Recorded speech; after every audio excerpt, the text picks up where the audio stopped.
This is a Geek Leader podcast, and I'm your host, John Rauda. This show is all about helping us grow as leaders, become better technologists, and improve our lives both at work and at home. I hope you enjoy the show and learn a lot.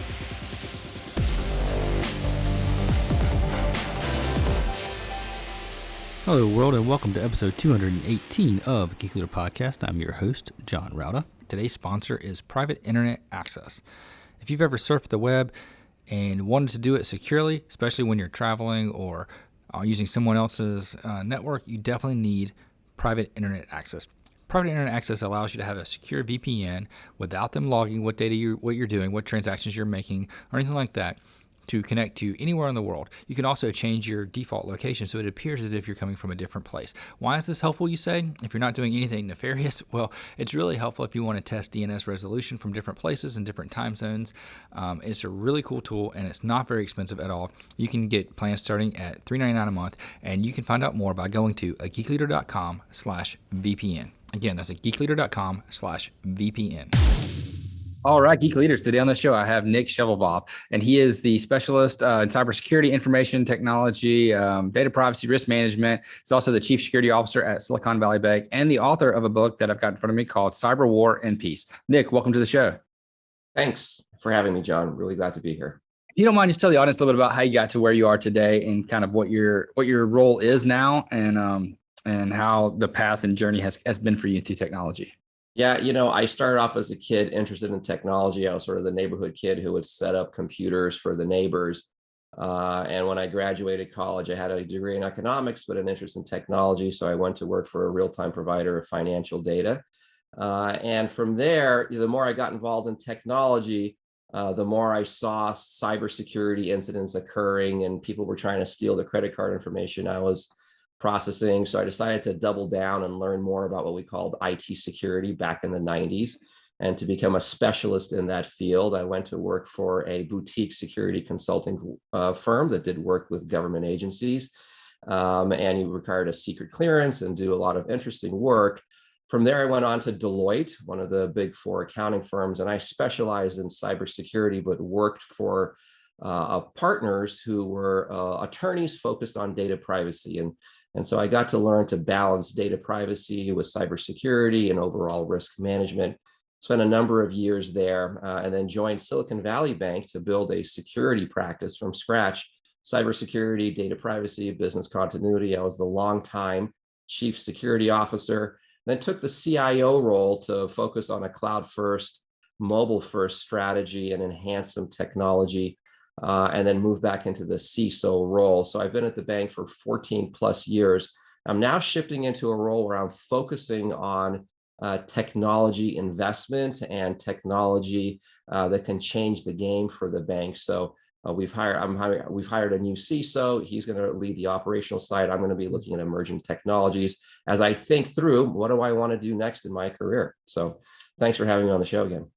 Awesome. That sounds like a lot of fun, actually, all the different aspects that you've been able to do there. And, I was on a board of a credit union, which, smaller bank, I guess you would say. And, looking at some of the innovations and and that was during their transition to mobile first, which you talked about. And have you seen that as being, when you put your security hat on, you look at some of those enhancements of cloud first and mobile first, are those enhancing security or are they just more user experience and kind of just changing the nature of security?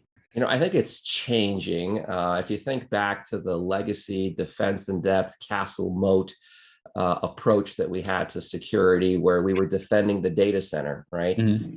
And then as cloud mobile evolved, well, now the data is everywhere and you have to take more of a data-centric security model.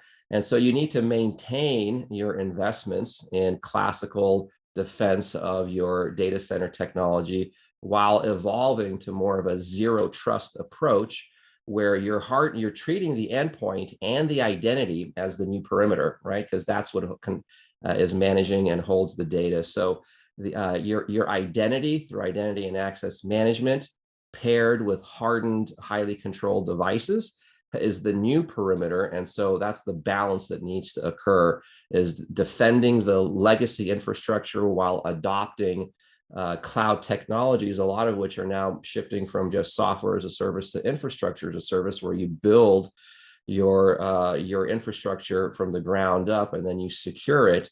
And those environments are more ephemeral and they need evolved processes. So you kind of have to balance two at the same time, making the digital transformation fun and interesting and empowering, but also imperiling you if you don't balance the two correctly.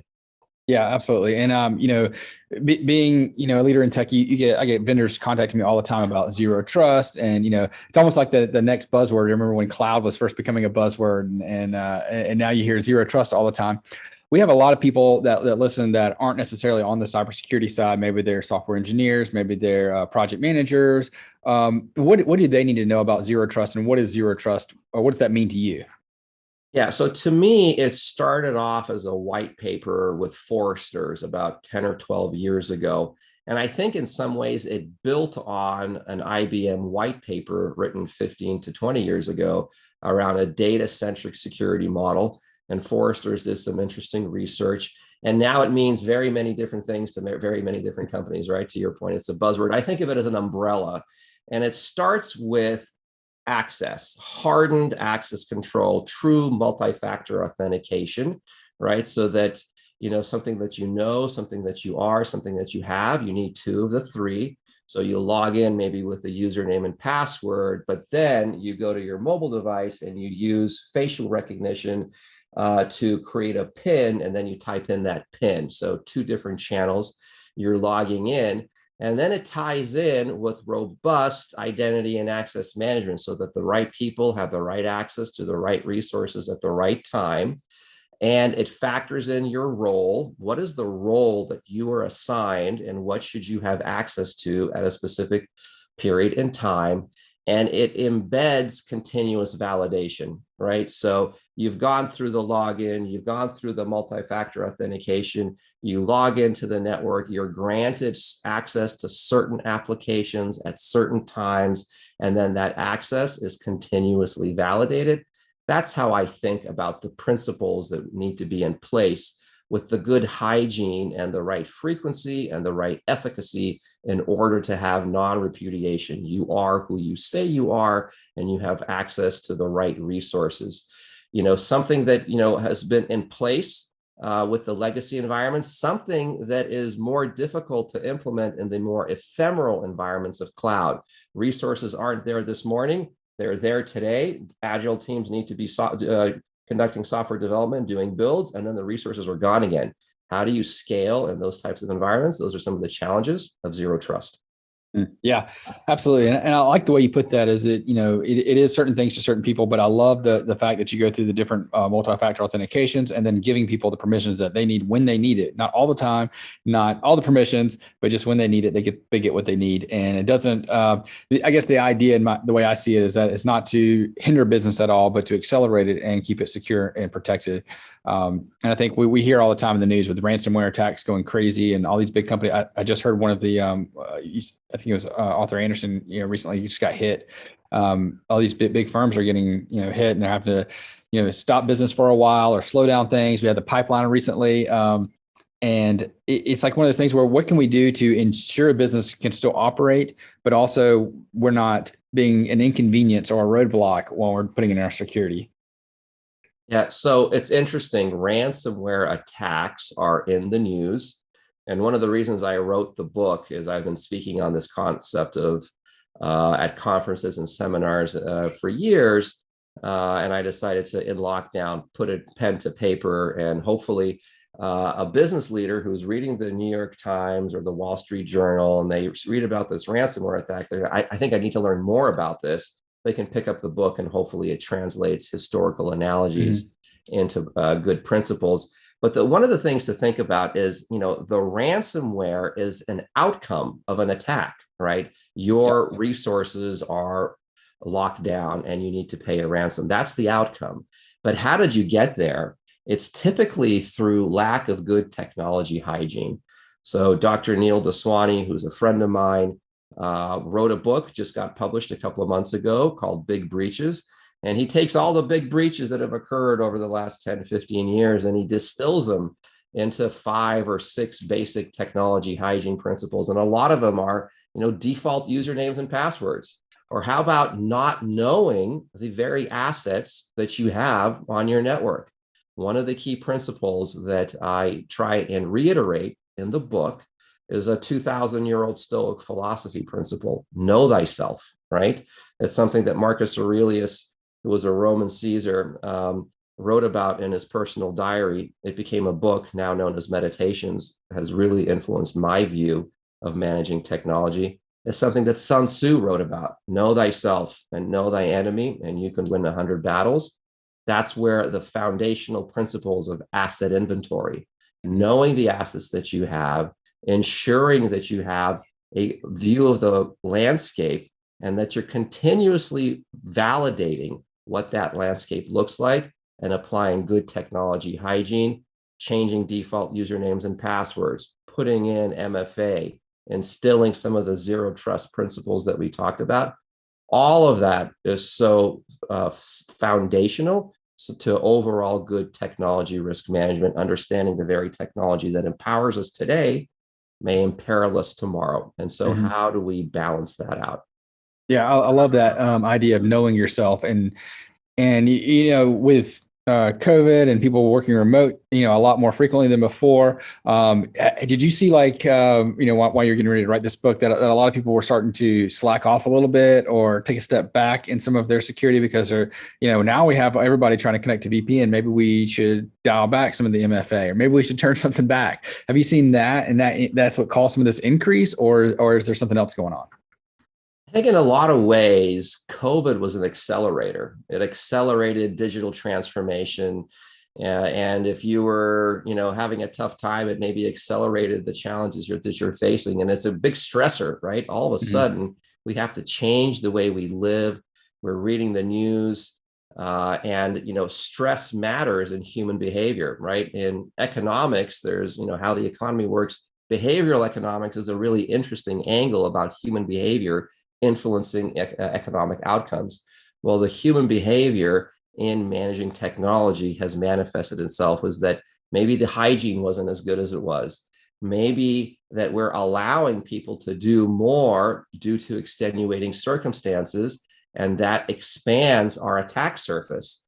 The attack surface now is being leveraged by an asymmetric attacker who can just use different openings that you've created in order to have a work from home type scenario to exploit your organization. And so there's a lot of shifts in technology also occurring. You could have had ransomware attacks in the past, but you didn't have a good method to pay the ransom in an unattributable manner. Well, the rise of cryptocurrency created a channel for attackers to say, pay me in a less attributable fashion. Now, the nuances, you go deeper into some of the Bitcoin attacks, is you can trace if you're monitoring where things are going in the ledger. And so that's what the FBI did with Colonial Pipeline, and they were able to retrieve some of that money. But a lot of cryptocurrencies are designed for privacy. And so it'll be interesting to see how ransomware attacks in the future leverage cryptocurrencies designed for privacy. So I just think, an accelerator of change in the last 18 months, and something that we have to think through as we defend our organizations, and where we invest and accelerate faster in certain areas with people, process, and technology to protect the technology that we're deploying. One of the things I like about your book is the way you have stories that are very relatable to non-technical people. And I don't know if that was intentional or if that's just the way that you kind of translate things in your work life, and you've always been able to share that. But it came across as very intentional of a way to communicate the cyber threats and the landscapes that are out there to the everyday business leader. Is that kind of the goal of this, or was there something else in mind? Absolutely. So years ago, I went through an exercise of introspection, and I kind of asked myself, what do I believe? Why do I believe it? How does this reflect in how I behave and how I react? Why do I believe this? What are my earliest memories? And what can I recall from my earliest periods of my childhood that's influenced me today? And it was interesting is that what kept coming back to me was a story my father told me about a Spartan boy and a fox. And to learn more about the story, you need to read the book. But it was just so interesting to me that this was the earliest memory that I had. And I started thinking more about storytelling and about how, the things that I remember most wasn't necessarily a checklist or something that I read in a book. It was the story and how it made me feel, and how when you can connect at an emotional level, you're going to recall that, and that's something that you can apply in your life. So I was been speaking at conferences and seminars for years, and I started to introduce this concept of storytelling based on historical analogies and how they translate into cybersecurity. And people would come up afterwards and say, "This is really cool. I learned something. I don't have a background in this, but now I can have an understanding of what's going on in the realm of cyber. You should write a book on this." Well, I was super busy and had obviously a very full job and a family, and I just didn't have the time. But when we started to roll into lockdown, I said, you know what? This is going to be different. I'm going to have a little bit of time, and I'm going to think about sort of the ideas that I have that are applicable, and hopefully I can write a book that will be beneficial for business leaders. Also, the power of storytelling, practitioners might be able to take some of the lessons that I talk about and share that within their own organization. So a security practitioner communicating to an executive or a board of directors can use the power of storytelling with historical analogies to help get better outcomes. And then I decided, I'm going to do this, I'm going to publish it, but then I'm going to donate all the proceeds to charity. I start off with a quote from Winston Churchill, is that we make a living out of what we get, but we make a life out of what we give. And so all the proceeds will go to the Silicon Valley Bank Foundation. That's a charity arm that we have that will be routed to Next Gen Cyber. Next Gen Cyber helps underprivileged, underserved communities get education in cybersecurity. And so it's a win-win. We've got roughly 3.5 million unfilled cybersecurity jobs today, according to a recent report by Cisco. So we need more people. People aren't going to solve the problem. Think working smarter, better algorithms, but this will also help people get a leg up in life, get training, and hopefully get a job in cybersecurity. So it's a win-win. I love that. I'm going to link to that organization that you just talked about, Silicon Bank. What was it again? It's the Silicon Valley Bank Foundation, but it's called Next Gen Cyber. Next Gen Cyber. I configured it. So I've never written a book before, but the publisher helped me do this. So any proceeds, so if you buy a copy on Amazon, I'm not going to get a penny out of it. It's going to get routed to the SVB Foundation that will route it to Next Gen Cyber. And I can share the URL with you later today. Awesome. And I'm going to link that up in the show notes at geekleader.com for people to check that out for sure. So tell me a little bit about what the process was like writing a book. And I think that's very noble and awesome that you're going to donate that proceeds, because that's one of the things that we need. And I see it all the time. And it starts really at a young age. I teach part-time at Winthrop University in computer science. And I noticed the last time I was actually in the classroom, which was, I guess, fall of 2019, I was teaching a course, and the demographics were, I think we had 22 students, and 18 of them were males.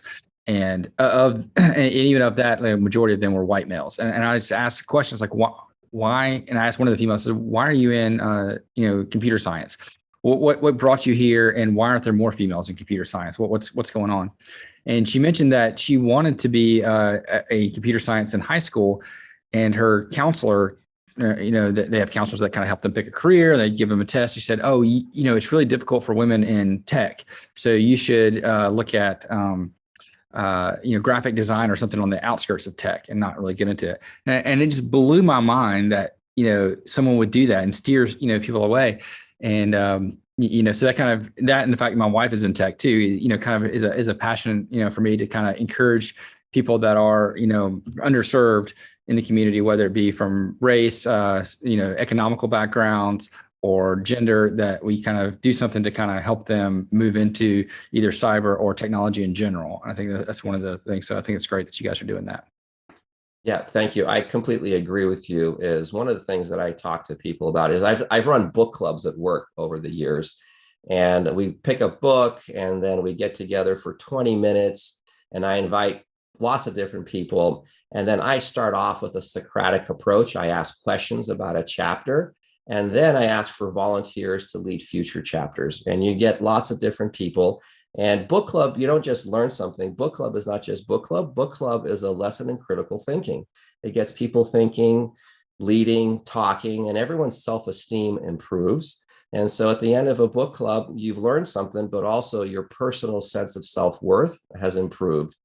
And so that's a great way to bring a variety of different people together and make sure that it's an open platform where people feel like they can learn and develop.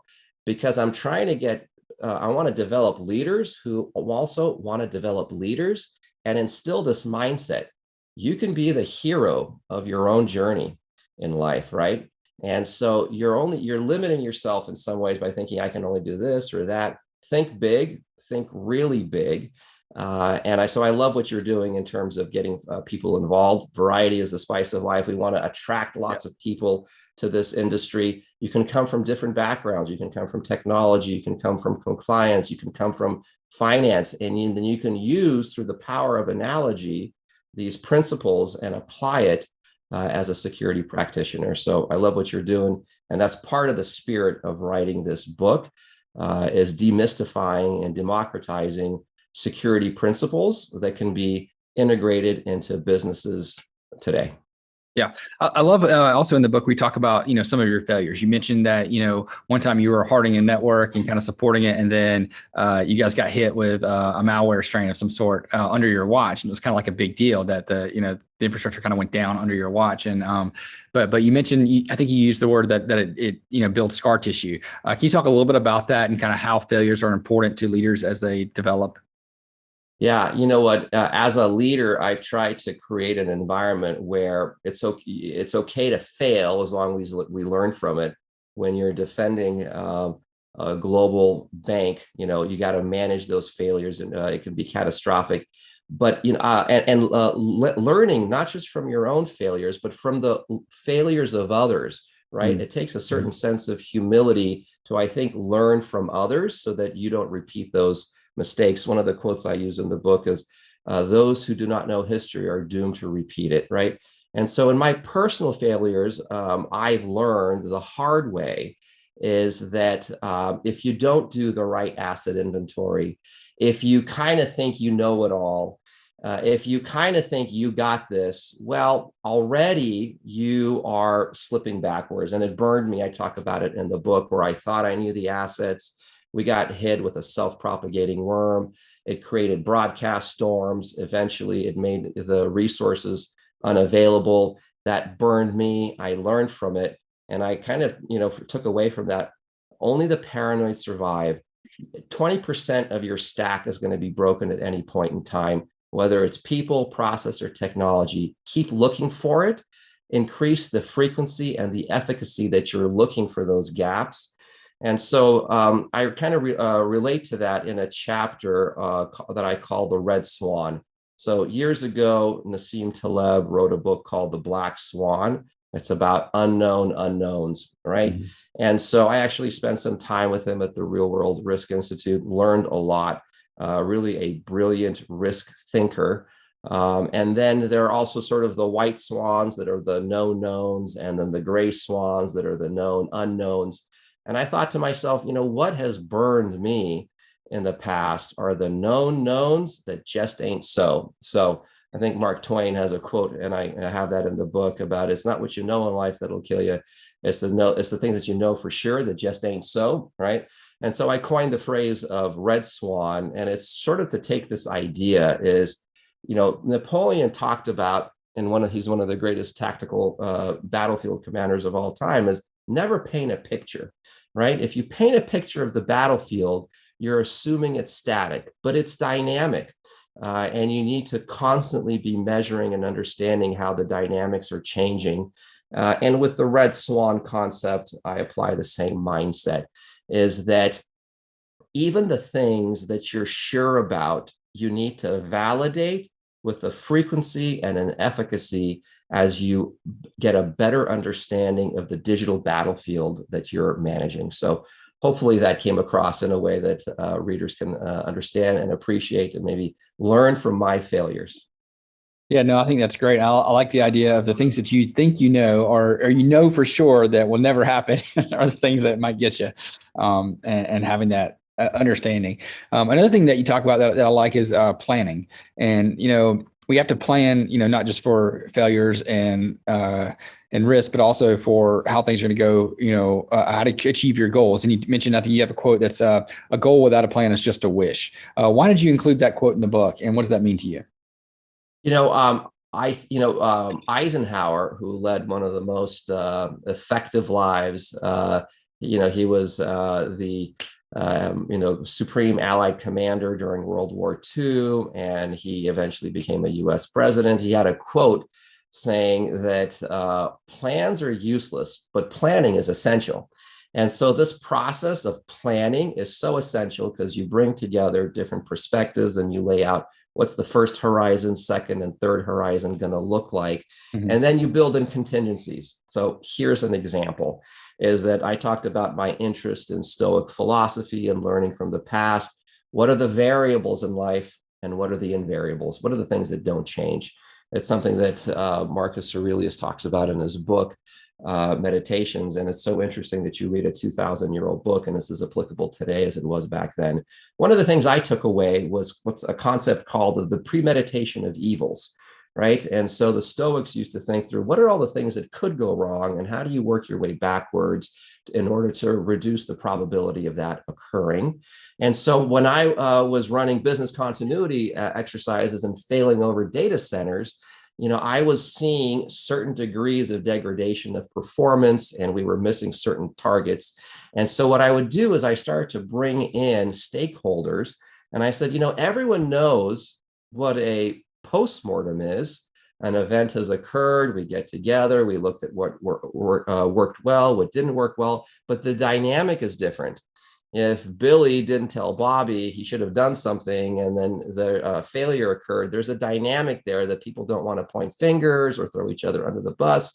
So let's flip this around. So 20 or so years ago, Gary Klein wrote an article for the Harvard Business School to kind of take this concept of premeditation of evils and applied it to business management. And he called it the premortem.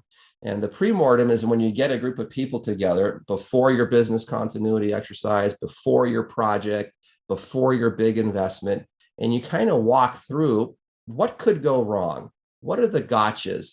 And what I did is I systematized it. I created a template and you incentivize people because I give $100 bottle of wine for the biggest gotcha, right? And it's kind of like project planning kind of flipped on its ear because you're incentivized to call out the blind spots and then you're celebrated for calling that out. It's kind of like taking the concept from the Toyota production system. If you know this business school analogy is that, General Motors, as they were building cars, if you pulled the cord and stopped, you were looked upon in a way that, hey, you're slowing production. And GM ended up having a lot of lemons in the 80s, while in Toyota, they flipped the script. If you pulled a cord, everyone stopped on the production line building the car. They come together, they look at the problem, they'd apply the 5 whys, and then you were celebrated for calling out an issue and you continued on. And they developed a reputation for excellence in quality. Same thing applies here, is in your planning, build in a function of what can go wrong, what haven't we talked about, where is our culture and nomenclature overlooking things. I talk about this in the chapter on the NASA space shuttle disasters, how culture evolved for leaders to say, no flight to risk, correct, putting the pressure on the analyst to say correct. And over the course of time, you get a disconnect with reality. And so this premortem concept really has helped me in a measurable, quantitative way, reduce negative outcomes in exercises and projects and plans. And I think it's an interesting tool that leaders can use and readers hopefully get something from. Yeah, I also like that in there, where you talk about, you give specific questions that like board members should be asking, specific questions where leaders should be asking. And that's helpful for me, because those are some things that I'm like, why didn't anybody ask me those questions? I should have been asked some of those questions and I wasn't. So how would I have answered those if I was asked? So I think that's really cool that you put that in there. And that's one of the things that I'm going to purchase this book and give it to our CFO, because I think it's one of the things that he needs to look at, and maybe ask some of those questions. It's interesting. A CFO cares about SOX, right, and materiality, and there's an interplay between technology risk management and cyber and SOX. I think somewhere down the road, we're going to have something like SOX for organizations. And depending on how you interpret it, you could have certain laws, rules, and regulations interpreted the same way. But you're right, is that I went and said, you know what, I don't want to reinvent the wheel. The National Association of Corporate Directors published last year a set of questions board members should be asking. And if you're on a public board, you're probably going through some training and you're hearing about cybersecurity, and it's causing a lot of risk for organizations. And so here's a simple way to take a reputable source, the NACD. And so here are the questions that you can start including in your dialogue. And hopefully these are healthy conversations where, in Q1, you start asking the questions, and in Q2, you start building your KPIs and your KRIs, and you start measuring how you're doing. And in Q3, you might refine that. And it helps educate executives and board members, and it helps give budget to the operators, right? Because if an operator isn't able to articulate sort of the risk facing the organization, it won't be integrated effectively into a risk appetite. And then you've got disharmony occurring in how you're managing your business risk. And so hopefully those questions are something that people can leverage. Yeah, no, I thought they were very good. And it was really a practical guide of things that, like, it kind of made me feel a little guilty because, I just got off of a 2-year term of being on the board at a credit union, and some of the things I didn't ask, and I probably should have. Now looking back, I'm like, man, I feel bad. I should have asked that. But also, being a technology leader, I'm not having those questions asked to me either. So, there's a disconnect there that I was really glad that, when I read through that, I was saying, I need to make sure I focus on some of these things myself to, shore up some things to make sure that we're in the right place. So what are some of the things that are going on now with, looks like we're, getting another uptick of COVID. More people that went to the office are now coming back out of the office, at least in our area. What are some additional risks that we should be paying attention to and focusing on as technology leaders that are happening right now? I think the only constant is constant change, right? Yeah. We're returning to normalcy, and now the new normal might be a little different than we thought. And so kind of going back to that planning process is acknowledging the fact that the plans that you have today may need to evolve over the course of time. Sort of that quote I had with Eisenhower, plans are useless, planning is essential. And going through and understanding is that as you build a strategy, you kind of think, well, this will be a chess game that we'll play and will be done in a certain amount of time. But really, as life evolves and things get extended, it's kind of a chess game that's played through a series of episodes in a sitcom with an ever-changing cast of characters, right? And so how do you build up a culture, a nomenclature, an outlook that understands that we never paint a picture of the battlefield? We have a set of principles and a set of plans, and we have an aspiration of shared alignment, but we understand that things might change, and we're okay with that. And we're okay with challenging one another on saying, you know what, the situation has changed. We need to make a shift here. And so in terms of how I see this impacting technology, I think it kind of goes back to some of the principles that I talked about. Are you focused on the right hygiene? Are you managing the joiners, movers, and levers in your organization effectively, right? Have you gotten rid of the technology debt that you're aware of and the process debt, right? The very technology that got us here might not be the technology that needs to get us to where we're going. Are we scanning and patching for vulnerabilities? Do we have a plan for outdated technology? What's that plan include, and how are we leveraging cloud-based technologies? Those are sort of the discussions that need to be occurring in a non-judgmental sort of, here's the outcome that we're looking for. Kind of paint your headline that it's August 16th, 2024. What did we want to have occur? And let's work our way backwards on how we got there. Are we investing in people's education? Are we investing in the reduction of process friction, right? Anytime we have people hitting keyboards, that's a manual process. Where can we leverage the power of good, sound, clean algorithms for automation, right? And is the technology that we have today going to be the technology that we need on August 16th, 2024? I think those are all healthy discussions that should be occurring in organizations.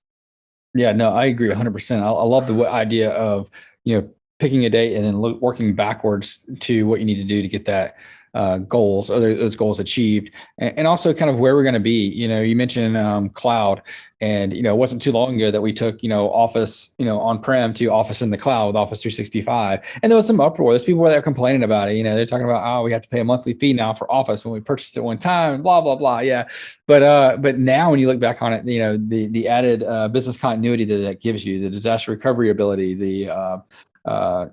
just lots of perks and benefits that come out of that. So how do we secure that environment? Because sometimes just putting things in the cloud is not a secure method. We got to go back and harden those environments afterwards. So I think that's a really good approach to pick a date and work backwards to that and see where we're going to be. Yeah, I mean, I think cloud, it just gives you a lot more choice, right? Mm-hmm. And that's great. It empowers you. But how do you manage configuration drift? How do you manage granting access to do a build and then removing it quickly? I mean, it creates a more ephemeral environment. And so you are empowered and you're also imperiled. And how are you investing in the skills and the mindset to educate your workforce to make that transition? It can be scary. Hey, I've spent the last 20 years managing a network infrastructure, and that's what I know. And now we're migrating to the cloud. And how am I part of that? And investing in your people so that they can get certifications, so they can empower themselves, so they can be part of that transition, so that you're winning hearts and minds. I think that's all part of the good, healthy discourse that can occur. Yeah.